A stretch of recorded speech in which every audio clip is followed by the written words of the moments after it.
Hey everyone, welcome to Warrior Goddess Revolution. We haven't done a live one for a while, and I'm really excited to introduce today's guest, Heather Archer. Yay! Hi, everyone. Happy to be here, Heather Ash. Thank you for having me. So happy to have you. We're going to have such a great conversation today. I'm going to go ahead and read your bio so that we do the fullness of that, and then we'll ask you how you got to be you.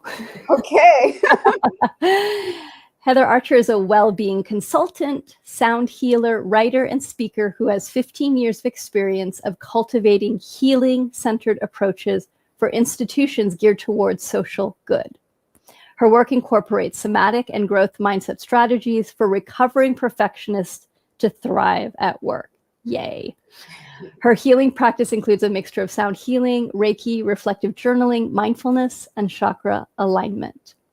Her first book, tentatively titled The Grind Culture Detox, Heal from Capitalism, Thrive at Work, will be released by Hierophant Publishing in June 2022. So exciting. So we'll talk more about that as well. Heather's also the co-creator of Black Healers Connect, an organization that connects healers across the African diaspora to share ancestral wisdom to restore ourselves and our communities.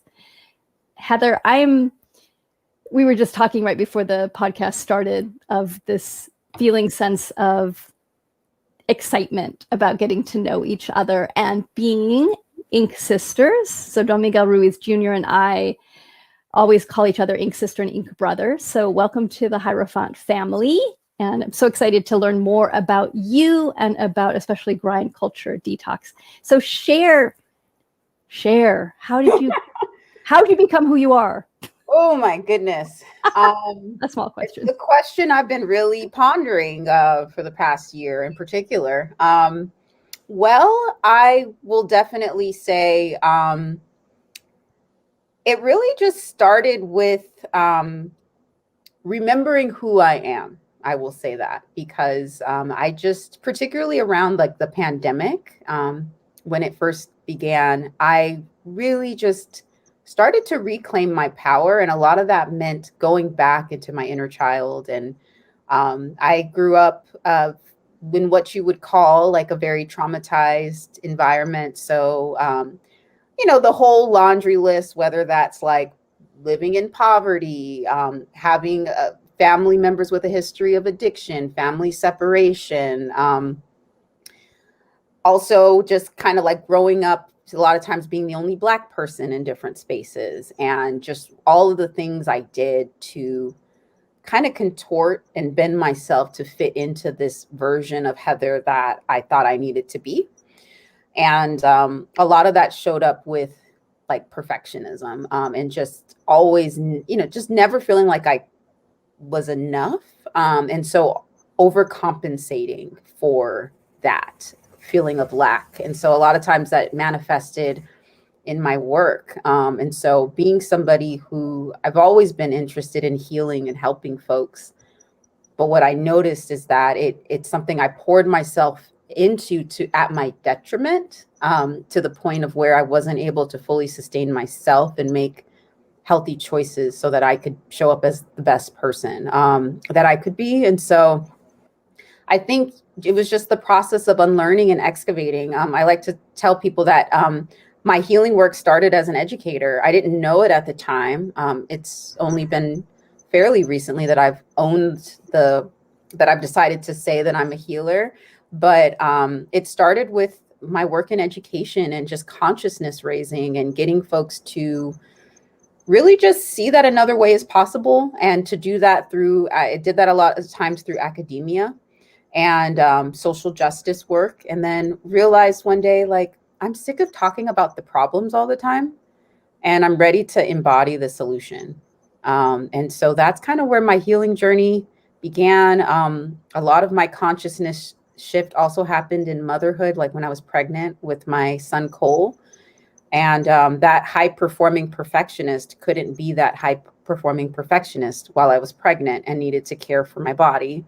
And so a lot of like me finding, for example, the nap ministry and like understanding the importance of rest really started when I wasn't a fully able-bodied person in society. And just really, pregnancy really allowed me to slow down, and it allowed me to open up in really beautiful ways. So I always like, my professional journey is so tied to my experience as being a mother.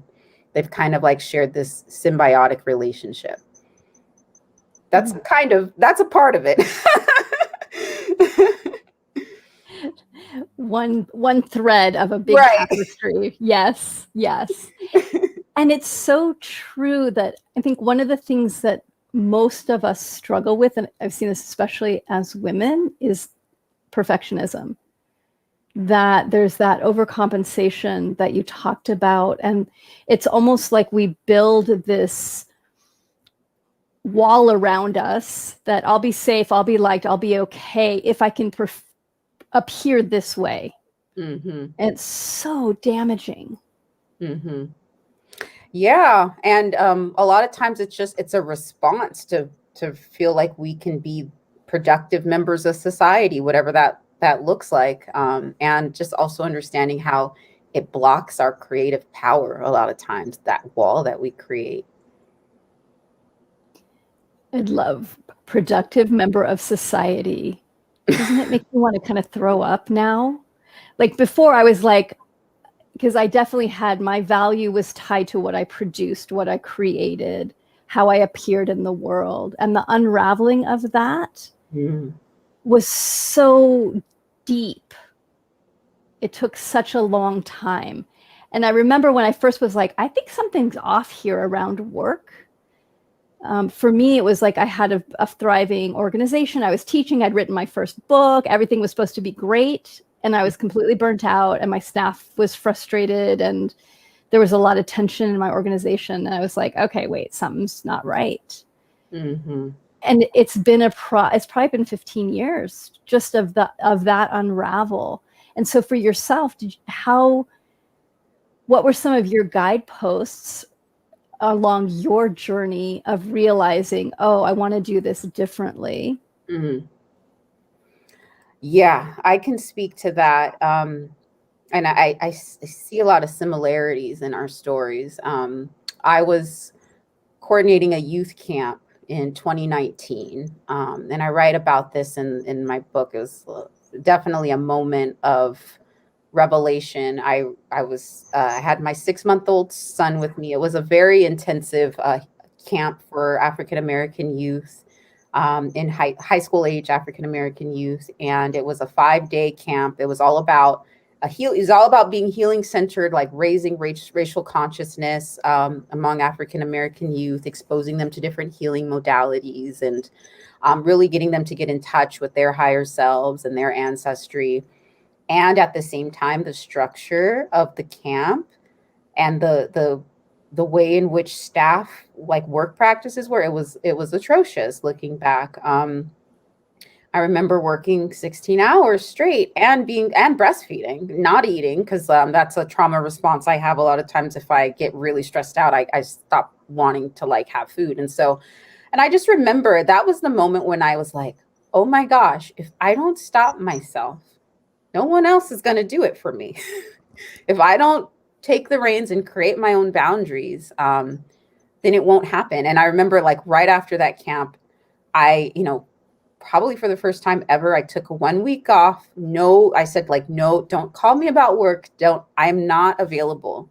And that was like a really big thing, because I always kind of was like, giver, it's okay. I love this work. I can answer this text. But I was like, no, like I need an off button. I deserve to just rest and nothing else. And that was when I was like, oh, I have to do this differently. And I now approach, anytime I do an event, I always judge it by how I feel at the end of it, which is weird. I wouldn't have thought of ever doing that before, but I'm like, okay, if I'm the facilitator, if I'm creating this thing, if I'm all stressed out and frantic, they're going to see it. People, things are really transparent. Like folks are going to feel that energy.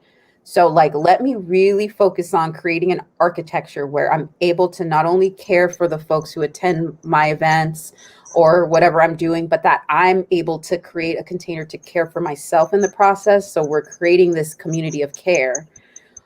That's been the game changer of like, and I feel like my practice has gone that much deeper because of it. It's because it's not as performative, you know, it's embodied as I've also read and learned from you and your work. So the heartbreak, what I hear is the heartbreak of doing something that you love and you're incredibly passionate about and realizing that it's not sustainable. Yep. It wasn't, it was like, it's either me or the work, you know, one. And I want to be here. I want to be the best version of myself that I can show up as. And that means resting and caring for myself, you know? Yeah. And in that journey, have you found that your sense of self-worth has improved, that you feel more solid? I'm going to ask two questions because like two things just mushed in. So that is that one, that sense of like, how has it been in your body?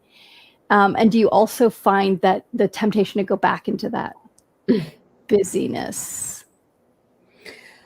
Well, how does it feel in my body? I feel like once I started setting boundaries, well, two things happened. My relationships dramatically shifted because I had to and I'm still reintroducing myself to folks that, you know, knew me, have known me for years. And it's like, oh, I'm not that same Heather anymore. I do things differently, but it feels great in my body because I'm treating myself with care. I'm the one of a mantra I like to kind of, or just something I like to repeat to myself and my students is, you are worthy of care and attention. Like, you are, like, I'm worthy. And so like having that affirmation and returning back to it is where I find my center.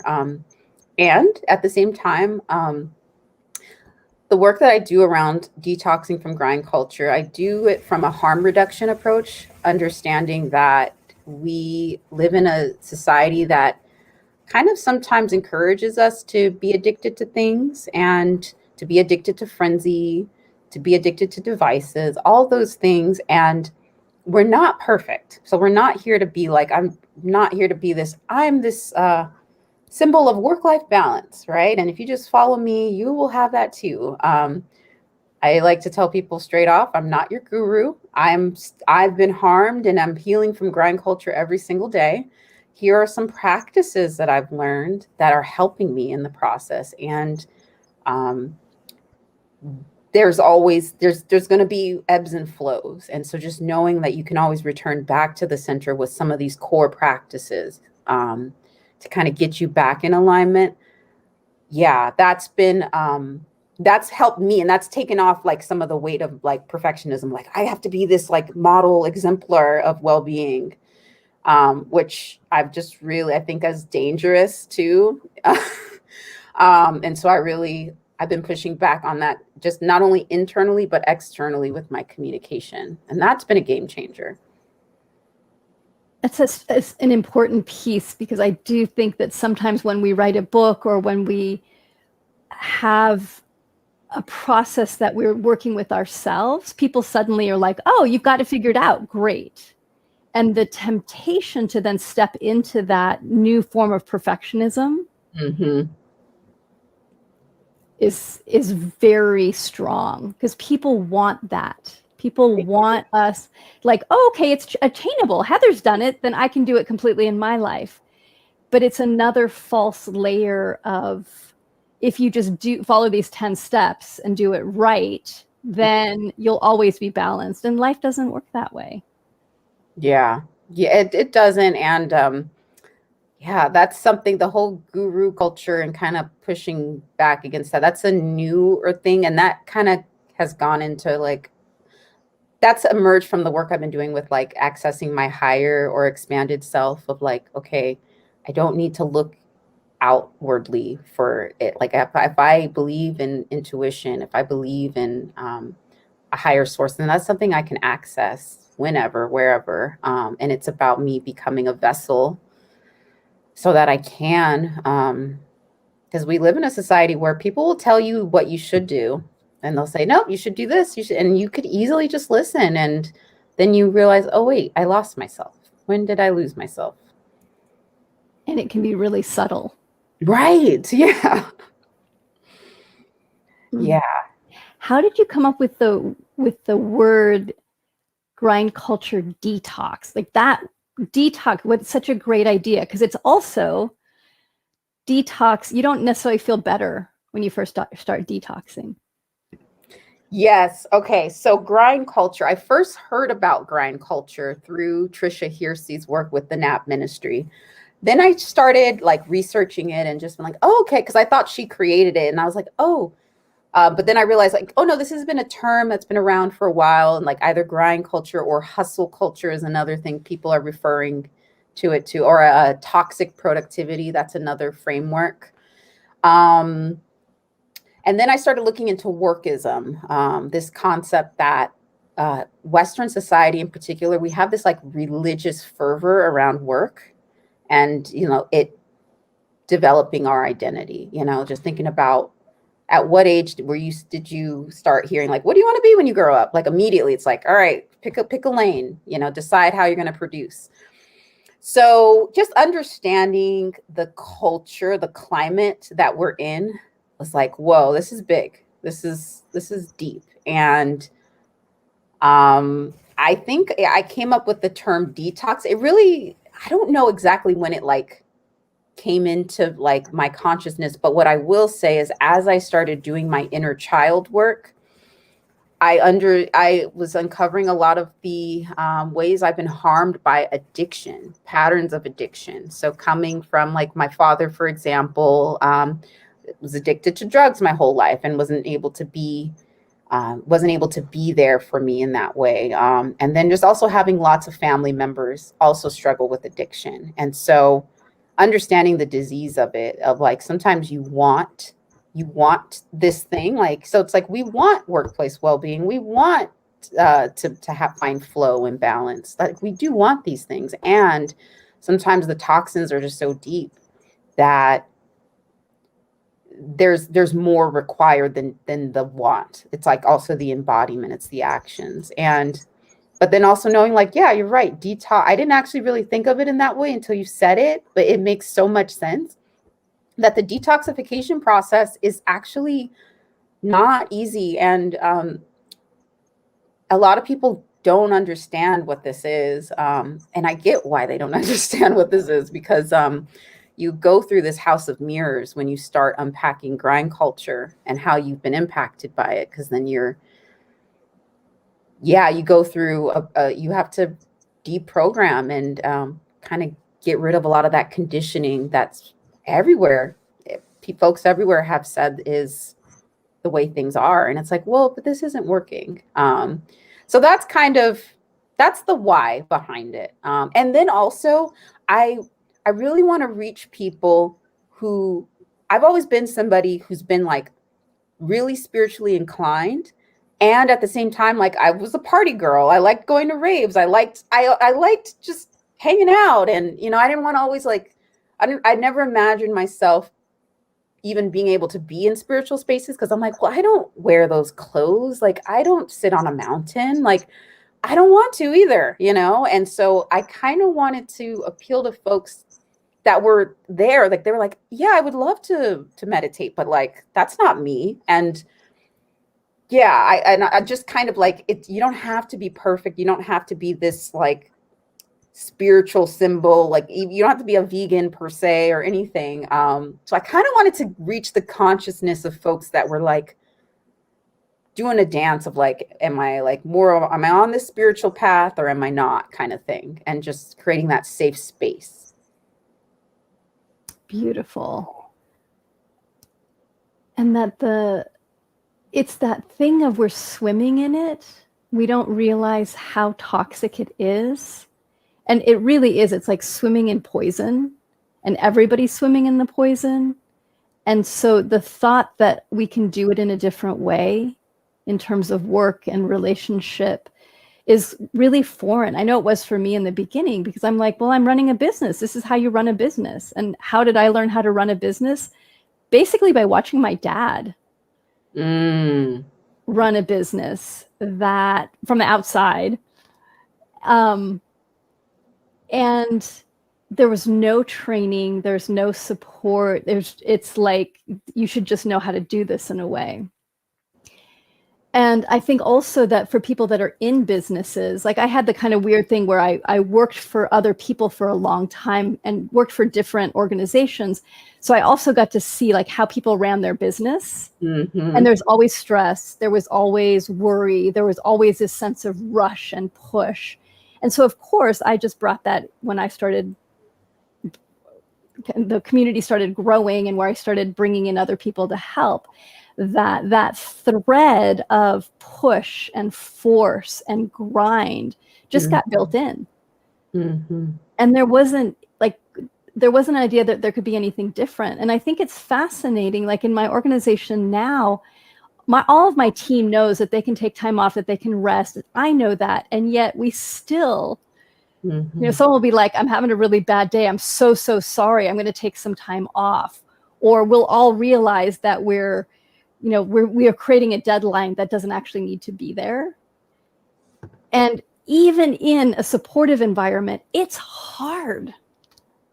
And so in a non-supportive environment, it's really difficult. So what advice would you give somebody that's in that toxic environment and they're wanting to make the changes, but they're not getting a lot of support for that?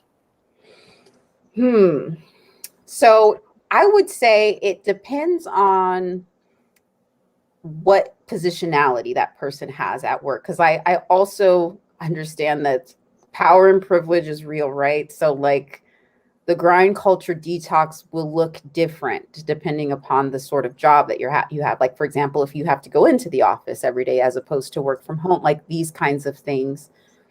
If you're a leader in an org, like the first thing that I tell folks that I work with is like, take a vacation, make yourself completely inaccessible. Like you taking the break and saying like, don't call me, don't text me. It models, even though it's so scary, it models to your workers and employees like, oh, okay, it's safe to do that. It's also very radical.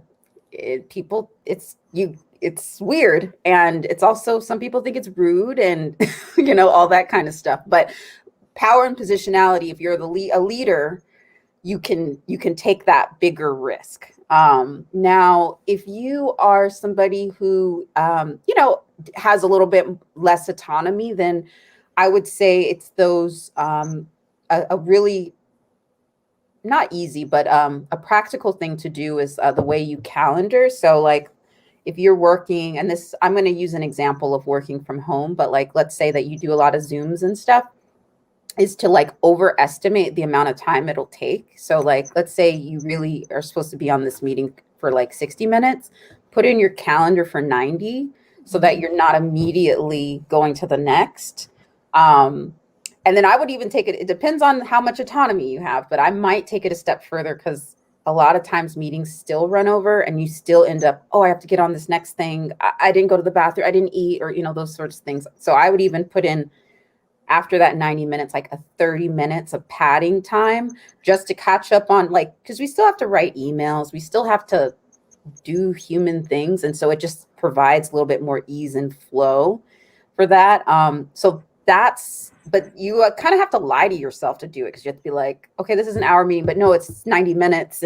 But because we're so used to producing fast as much as possible, we kind of have to intervene on ourselves in that way with our calendaring practices. So those are two strategies, or another thing is, but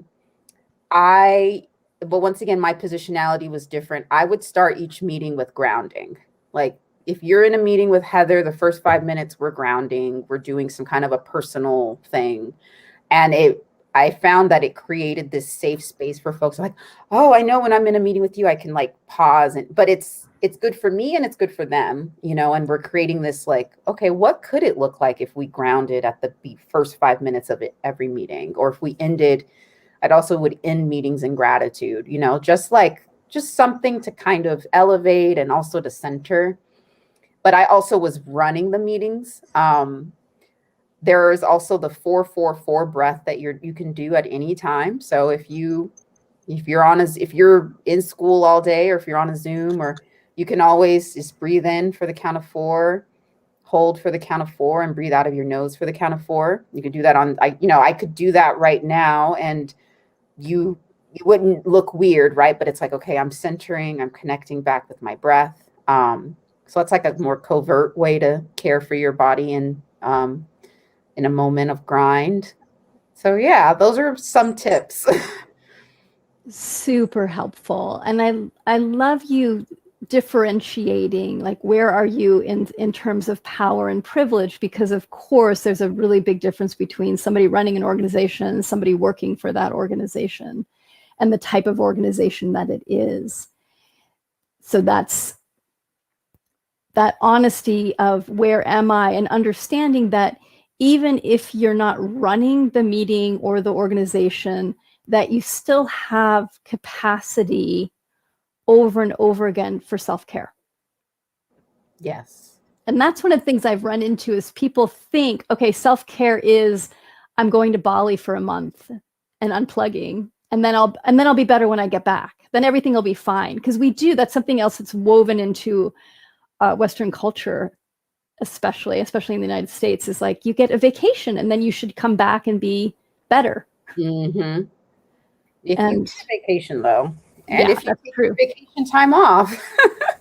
Yeah, that is so true. Yeah.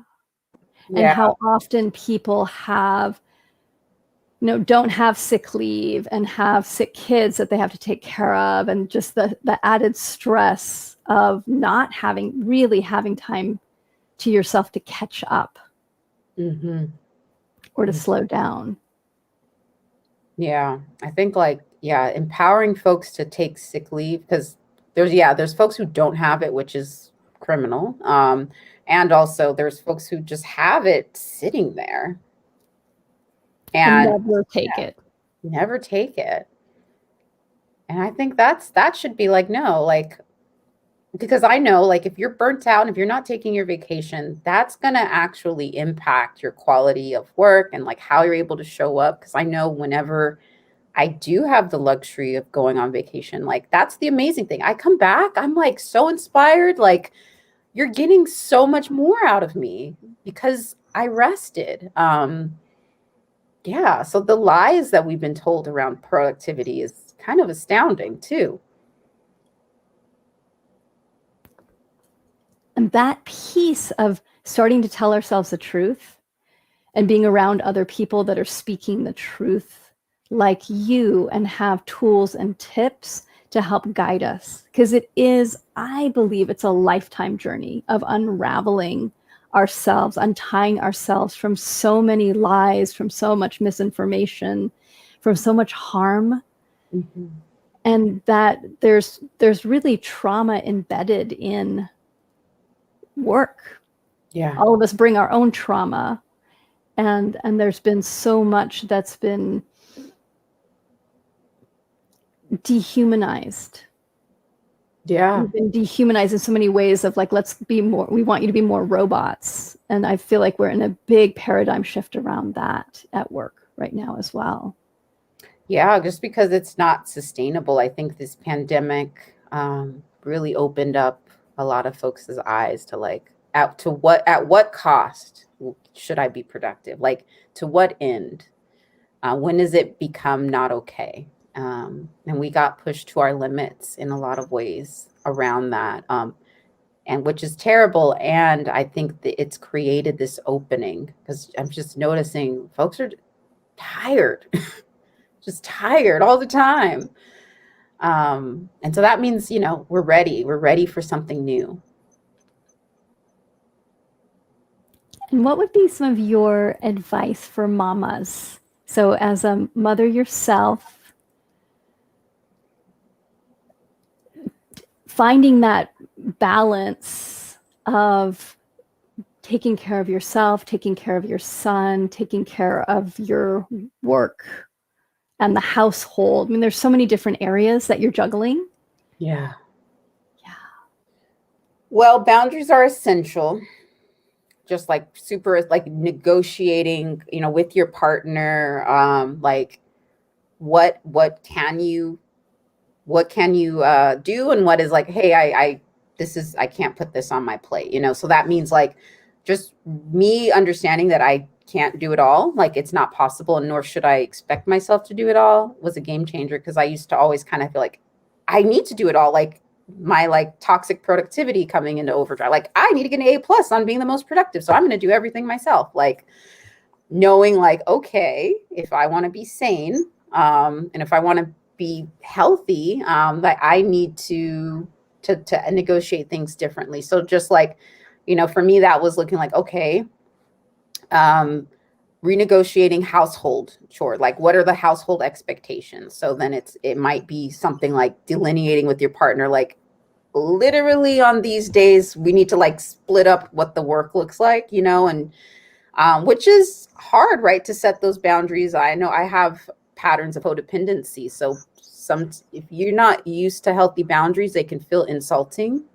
So having to unpack that, is big, but just really being able to assert what those boundaries are. And the same at work. So being a mom, like I knew it's like, if I don't, there'd be times where the work would seem endless. And if I didn't like say, hey guys, really, I'm leaving right now because I want to spend time with my son, then it would have kept going. So just having, once again, the boundaries is super important. And to listen to our little ones, because I'm just so amazed by my son Cole, and just he is an oracle. Like I really do believe that children, they're way closer to the spirit realm than we are, because they just came from there. Like they have more of a memory.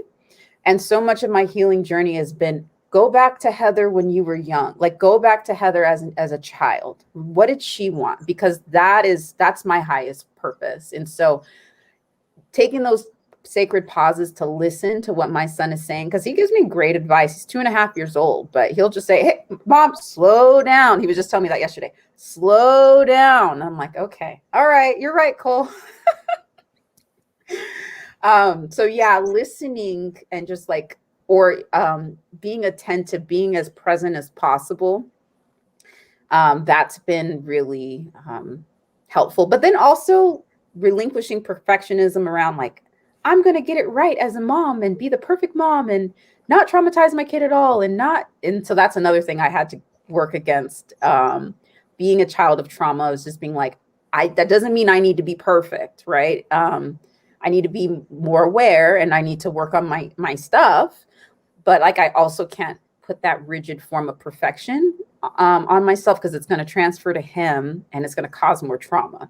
So yeah, relinquishing perfectionism for moms, I feel like, is big. It's huge. Yeah. That is huge. When you were talking about Cole saying, slow down, mom, I could feel how many moms, like the impulse would be to defend, to say, well, I can't slow down. I'm an adult. I have to take care of you. And this is what I have to do. And there's all these things. And when those messages come, whether they come from our children or they come from a beloved or they come from a book that we're reading, to stop and to listen, like you said, like there's pureness coming through. And if we can stop defending, making a list of why it has to be this way, and go back into softening into our bodies, into our hearts, and saying, God, Goddess Divine is talking to me through my child, through my cat that's looking at me like, why haven't you pet me today? Because for me, it's my cat that's trying to trip me up. Through the trees outside that are calling us to come just sit. That it's easy to get woven into the work, the busyness. And I think it's all, I love this. This is just downloading. It's just as easy to weave ourselves back into right relationship with nature. Yes. I felt that. Yeah, I'm just thinking about just something as simple. I've been trying to do like a forest bath every day because my little one goes to outdoor school, so there's a hiking trail when I drop him off, and I can always tell where I'm at in my well-being journey for the week if I like the trail's right there. I dropped him off. I can just go take the walk now. But there's some weeks where I'm like, oh, actually, no, we put that, I have to go and do this thing. And so I'm like, can I make it the spaciousness for the 30 minutes, right? To just take that forest bath, to commune with the trees, and yeah, just that, the more I'm in nature too, it's like the more I can access nature, the easier it becomes to be present in my body. And it's right there. Right? I love that image of you dropping him off and then like Yes. walking and taking in and slowing down. And I find when I do that, I'm more present, soft, efficient in a different way. Mm-hmm. Like I know that when I'm rushing to get things done, I feel efficient, but I'm actually not. Mm-hmm. Whereas when I can create the spaciousness and I'm actually resting and rested, the downloads happen and I know what to do and it comes out and then it's done in a way. Sometimes there's, obviously there's energy and work, but I'm finding that there's such a different flavor Mm-hmm. when it's not based in the push and the struggle Mm-hmm. and the mind. Yeah. And I think it also has to do with like getting comfortable with getting a little nonlinear. And that's been a big thing, like understanding that even if it doesn't happen in this way that I think it should, I plotted it, because that's when I relinquish that it needs to happen exactly like this. A lot of times it creates space for, whoa, this happened in a much more amazing way than I could have even planned, because I let go a bit, and so instead of pushing through, right, maybe I'm not supposed to make that document at midnight. Like maybe maybe I can pick that up, in the morning when I'm going to actually give more and produce something that's of higher quality too. Nice. So share a little bit more about what harm reduction means for you in relationship to grind culture detox and in relationship to historical family culture trauma. Okay, so harm reduction definitely means like there's like a lot of practices that we have access to, spiritual practices, healing practices, that a lot of times we might know about them. We know that they make us feel good, but we really don't want to do it for some reason because we're just in the grind. We're not in that consciousness right now. So a lot of harm reduction has been like understanding what are the things that help me to thrive. So I know for me, it's definitely being in the outdoors. So like taking walks, being in nature is huge for me. Drinking water, taking my vitamins. They're reading consciousness raising things, gratitude lists. That's a big one. But having this reservoir, or what I like to call a thriving toolkit, like what's in your thriving toolkit, and each person's going to look different. Like there's going to be people who are not super into the nature thing. Their thriving toolkit might look a little different, but understanding what are the go-tos, like when you're having like a really crappy day, that if you do it, you might feel crappy while you're doing it, but it's like, okay, I'm feeling better. I'm feeling better. So that is harm reduction, is like, a lot of these feel good practices, you don't want to do them because a lot of times you're working through self-worth issues, even feeling like you're worthy of doing these things. But understanding like it's a prescription, right? So even if you know it feels good and you still don't want to do it, right? And then, so I guess that's like my Capricorn, like just, consistency, just, and it doesn't fail me. What fails me is when I don't, you know? Because like I don't get it right all the time. And also my thriving toolkit can shift based on the season, based on like what my needs are. But like one practice I'd like to leave folks with in terms of harm reduction and what this looks like with the grind culture detox, like when you're really immersed in grinding, and you're like, I got 50 things on my to-do list and I don't even see where the pause can happen. If that's where you're at that day, then something I like to tell folks to do is like, okay, take a work bath, or for folks who don't have a bathtub, it could be like a sacred shower, or like you could do a foot bath even. But if you have a bathtub, take a work bath. So that means putting the Epsom salts in the bathtub. Epsom salts are really great for many things, but a lot of times it's like for clearing your auric field. A lot of us are empaths and we just take on people's energy. And a lot of times that's why we're grinding, because we're like, we took on all these people's energies of like what we're supposed to be doing in this moment. And it could just, we maybe don't feel so clear. Baths are luxurious though. It's like something you're supposed to do like at the end of the day when, it's just you and all that stuff. But what I might say is, let's say that you do have a lot to do. Take the Epsom salt bath, bring your like phone in or a tablet. So even, if you get like I actually don't have one of those benches. I need to get one, but you could even get like a bench, one of those little bath benches if you don't want it to kind of fall off, and use that time to do like a really kind of more mindless task that needs to get done. So answering emails, responding, like kind of really not in depth, like I need to create a doc or something like that. But that way it's like, okay, you're getting the healing of the bath salts, like the Epsom salt bath. You can put flower petals in it, have some music, like whatever you need. And also you're still producing, because there's levels to it, right? And so that would be an example of harm reduction of like, it would be great to just take the bath and no work and nothing. And hey, we're it's not always that simple. And so, yeah, that would be an example. That makes me so happy. Because instead of I'm going to work really hard and then I'm going to have a bath, we're rewiring our system of I can actually have pleasure while I'm working. Exactly. And it makes me think of Adrienne Marie Brown's book, Pleasure Activism, that weaving together, they're not separate. We can actually create beauty and bring together healing practices and getting stuff done. Yes, that's it. Like merging work and play as much as possible, I think is the new paradigm. So it's like, if we have to work, no one said that we have to be miserable in working, right?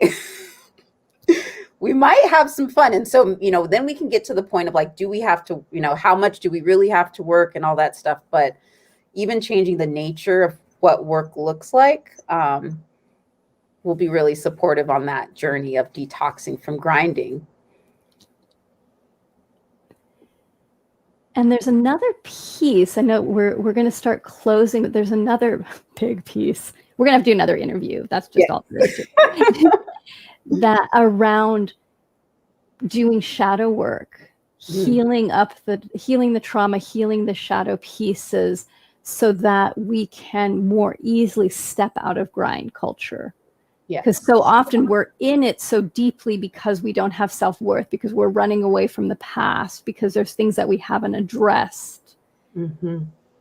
Mm-hmm. So I'd love a little bit of just your journey of how those are connected. Yeah, that's a big one. So when it comes to unlearning perfectionism, for me, it's really figuring out when was that moment where I didn't feel enough as I am, and excavating that. It's hard. Definitely getting support. I got support during that process. I worked with a healer. Her name's Black Soul Theory, and she did a whole inner child shadow work. We went in this whole journey last year, actually last May. And so it's interesting. I started picking up shadow work again this May, and it was like, I think I'm going to do May, like shadow work every May, I think now. But like it was really intensive. And I would definitely say finding somebody to go on that journey, to take you through that journey. And I would say that therapy, traditional Western therapy, sometimes it's helpful, and there's more required a lot of times, because a lot of times, like talk therapy, you can talk through things, and that's that's a step. And also the embodiment practices, how to alchemize that trauma. You sometimes you might find that in certain therapy spaces, but not all traditional ones. So me doing that personal self-worth, then understanding where the parts, and I'm still learning this, the parts that I don't love, and like infusing love.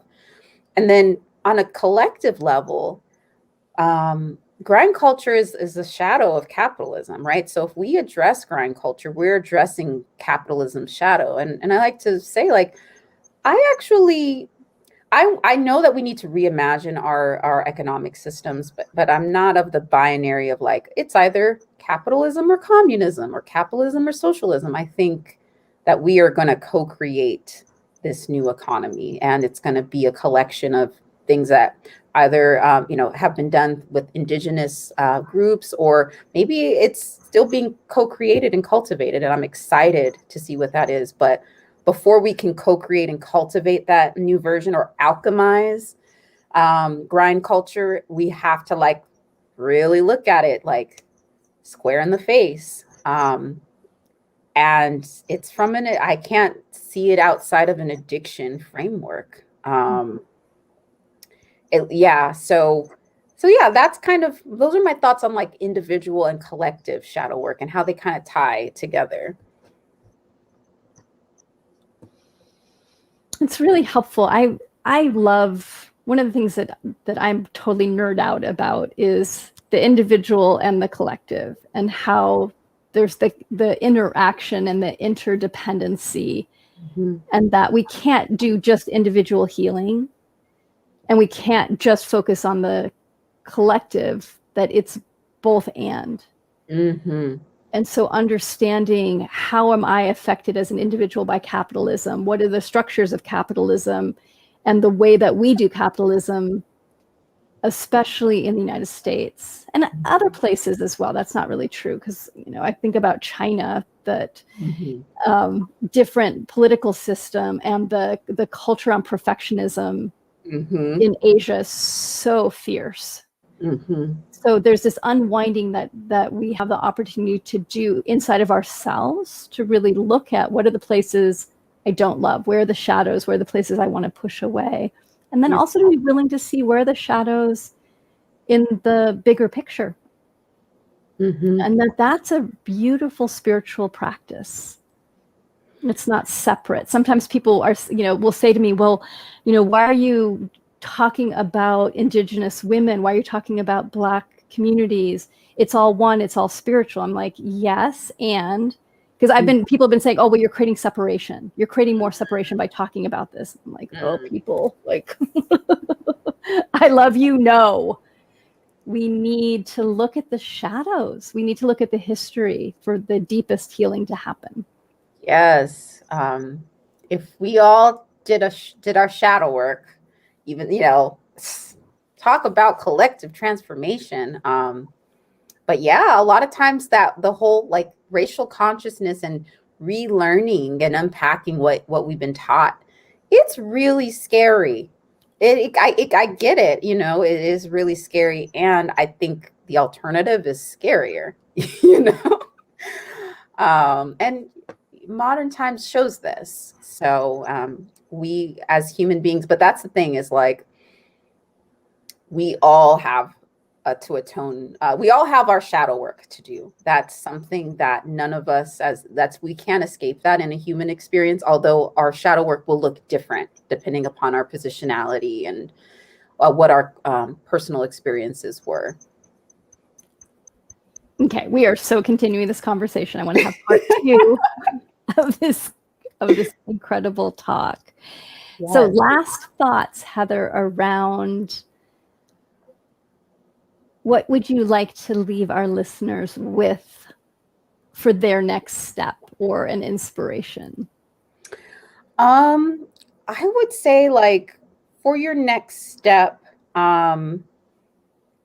if you're not quite ready for if you're not quite ready for the shadow work piece, even like taking so I have a dear friend of mine, Noma Kosi. She talks about mirror work, the idea of looking in the mirror and just gazing at yourself in the mirror and making that a practice, like 15 minutes, looking at, yourself in the mirror and sitting with what you see, because there might be thoughts like about the things that are wrong and all these things, but to like really be present with yourself and see yourself and start there, see what comes up. That in itself will open up a Pandora's box.